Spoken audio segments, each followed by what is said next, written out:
అందరికీ నమస్కారం.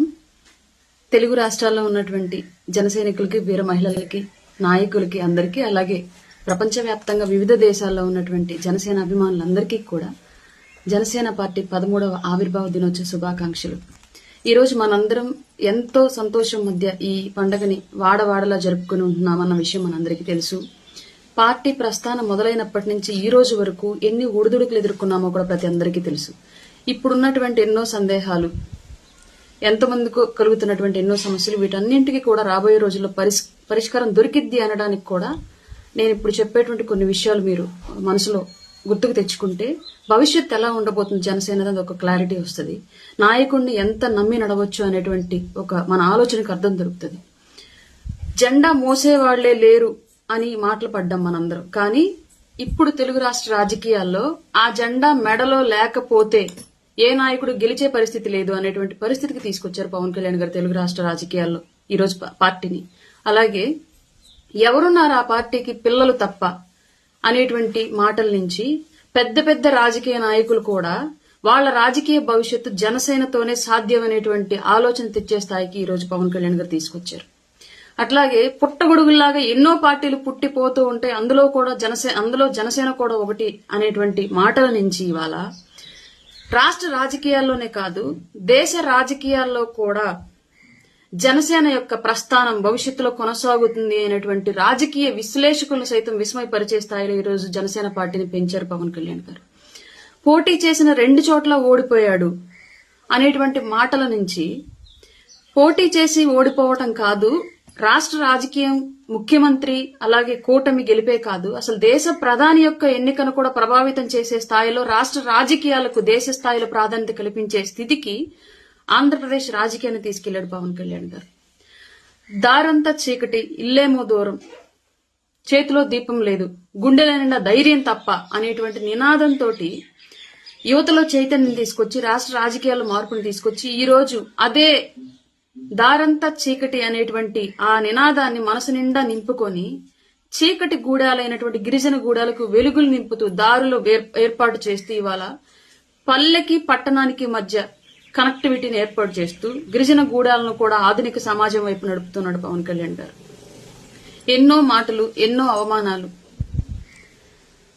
తనదేముంది package star డబ్బులు తీసుకొని రాజకీయం చేస్తున్నాడు, మద్దతు ఇస్తున్నాడు అని ఎంతో మంది అవమానపరుస్తూ ఉంటే వాళ్ళందరి మాటలను కూడా పక్కన పెట్టేసి ప్రజల కోసం తప్ప వేరే ఇంకే విషయం నేను ఆలోచించను అని ఇవాళ ఆంధ్ర రాష్ట్ర రాజకీయంలో పవర్ సెంటర్ గా తనే ఎదిగి పాలిటిక్స్ లో పవన్ కళ్యాణ్ ఎటువైపు ఉంటే అటువైపే విజయం, పవన్ కళ్యాణ్ ఏ ఎజెండా తీసుకుంటే ఆ ఎజెండానే ప్రజల లక్ష్యం అనే స్థాయికి రాష్ట్ర రాజకీయాలను తీసుకెళ్లారు పవన్ కళ్యాణ్ గారు.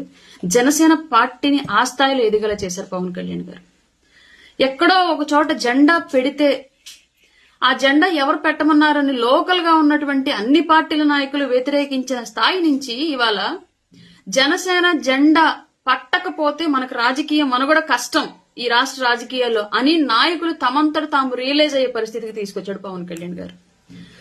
రాష్ట్ర రాజకీయాలు ఏ పార్టీ అధికారంలో ఉంటే ఆ పార్టీ కుటుంబ సభ్యుల పేర్లు పెట్టుకుని అదే రాజకీయం వాళ్లే ఇచ్చినట్లుగా నడుపుతున్నటువంటి తెలుగు రాష్ట్ర రాజకీయాల్లో అసలు మనం ఎవరం మన పేర్లు పెట్టుకోవడానికి? మనం ఎందుకు రాష్ట్ర ప్రజల మీద వాళ్ళకి ఇచ్చేటువంటి వాళ్ళ డబ్బులతో వాళ్ళకి ఇస్తున్నటువంటి పథకాల మీద మన పేర్లు ఎందుకు పెట్టుకోవాలి? ఈ వ్యవస్థను నడిపినటువంటి ఎందరో మహనీయులు ఉన్నారు, వాళ్ళ పేర్లు ఎందుకు పెట్టమని చెప్పేసి వాళ్ళ ఎందరో మహనీయులను మనందరం కూడా స్మరణకు తెచ్చుకుని ప్రజలకు ఇచ్చేటువంటి సంక్షేమ పథకాలు లేదా రాష్ట్రంలో ఏర్పాటు చేసేటువంటి ఎన్నో శాశ్వత నిర్మాణాలు, శాశ్వత ప్రాజెక్టులు, వీటన్నింటికీ కూడా చరిత్రలో కలిసిపోతున్నటువంటి మహనీయుల పేర్లను తీసుకొచ్చి చరిత్ర మరలా తిరగరాసినటువంటి పార్టీ జనసేన పార్టీ, నాయకుడు పవన్ కళ్యాణ్ గారు. ఇప్పటికీ చాలా మందికి డౌట్ ఉంటది, పార్టీ ఎందుకు ఇంకా నిర్మాణం చేయట్లేదు, రాజకీయాలంటే ఇలా చేయాలి కదా అలా చేయాలి కదా అని చెప్పేసి. రాజకీయ నాయకులు చాలా మంది ఉంటారు రాష్ట్రాల్లో, దేశాల్లో రాజకీయ నాయకులు చాలా మంది ఉంటారు, కానీ ప్రజా నాయకులు అతి తక్కువ మంది ఉంటారు. అందులో వేళ్ల మీద లెక్క పెట్టగలిగే వాళ్లలో మొదటి స్థానం ఇవ్వగలిగినటువంటి ఏకైక ప్రజానాయకుడు పవన్ కళ్యాణ్ గారు. ఇవాళకి మీరు బేరీజు వేసుకుంటే పవన్ కళ్యాణ్ గారి విషయంలో ఒక క్వశ్చన్ వేయాల్సి వస్తే పవన్ కళ్యాణ్ గారు రాజకీయ నాయకుడా ప్రజానాయకుడా అంటే ముమ్మాటికి కళ్ళు మూసుకొని చెప్పొచ్చు పవన్ కళ్యాణ్ గారు ప్రజానాయకుడు.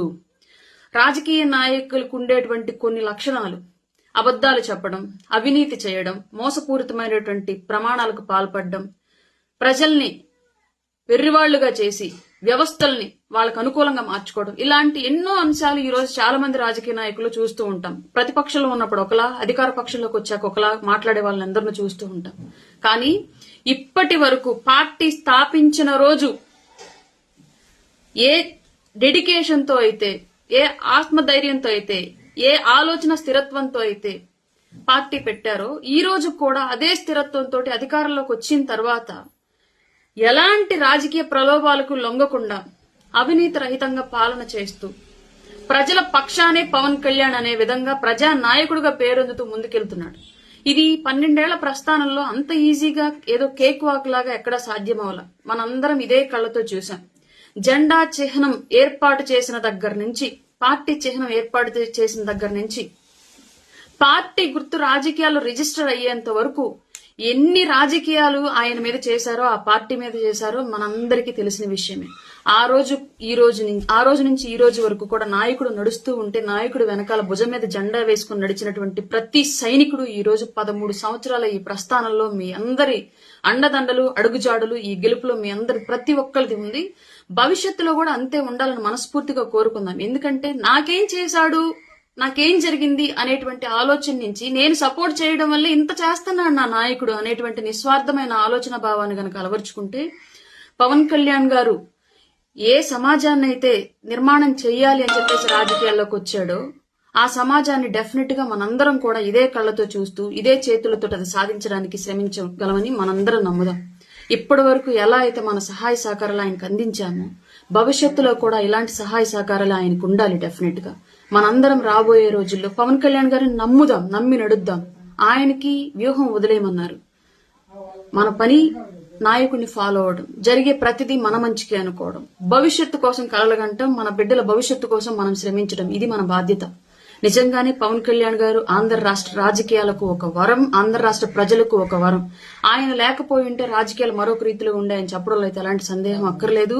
కొన్ని వర్గాలకు ప్రాధాన్యత దొరికింది అన్నా, కొంతమందికి రాజకీయ భిక్ష లభించింది అన్నా, కొంతమందికి అసలు రాజకీయాల పట్ల ఆలోచన కలిగింది అన్నా, కొంతమంది సామాజిక భావజాలం వైపు, సామాజిక దృక్పథం వైపు తమ ఆలోచనలు మరలించుకున్నారు అన్నా, ఇవన్నీ కూడా పవన్ కళ్యాణ్ గారి వలన మాత్రమే సాధ్యమయ్యాయి. ఇందులో ఎలాంటి సందేహం లేదు.